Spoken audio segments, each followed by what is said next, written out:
Hello guys, welcome to my channel. आणि आज आपण व्हिजिट करणार आहे भाऊच्या धक्क्याला. तर आज आम्ही सकाळी 4 वाजता उठून डॉकयार्ड स्टेशनला उतरलो. आम्हाला तर भाऊच्या धक्क्याला जायचं, पण आम्हाला तर माहिती नाही. मग आम्ही एक प्लॅन केला. जे लोक भाऊच्या धक्क्याला जात होते त्यांच्या मागे मागे आम्ही निघालो. डॉकयार्ड स्टेशनपासून भाऊचा धक्का हा फक्त 500 मीटर एवढ्या अंतरावर आहे. आम्ही ऑटो रिक्षा न करता आम्ही पैदलच जाण्याचा निर्णय घेतला आणि लवकरात लवकर आम्ही भाऊच्या धक्क्याला पोहोचलो.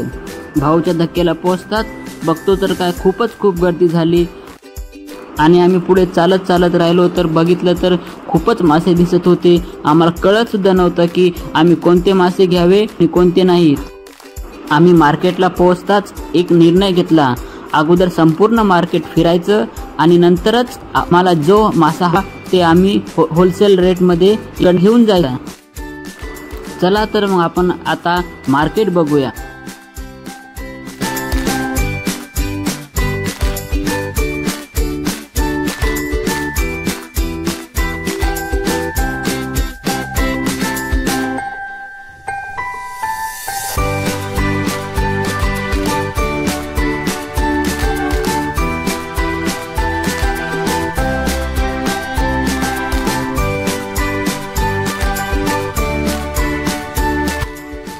अशा प्रकारे आम्ही अक्षरशः 2 तास मार्केट फिरलो, तरी सुद्धा आम्ही निर्णय घेऊ शकलो नाही की आम्हाला कोणते मासे घ्यायचे. आम्ही घरून ठरवून आलो होतो की आम्हाला पॉपलेट अँड सुरमई सारखे मासे घ्यायचे, पण तरी आम्ही कोणताही निर्णय घेऊ शकलो नाही.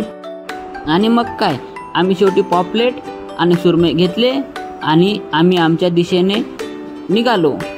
अशाच नवनवीन व्हिडिओसाठी आमच्या चॅनलला फॉलो करा, लाईक करा, शेअर करा आणि सबस्क्राईब करायला विसरू नका. धन्यवाद.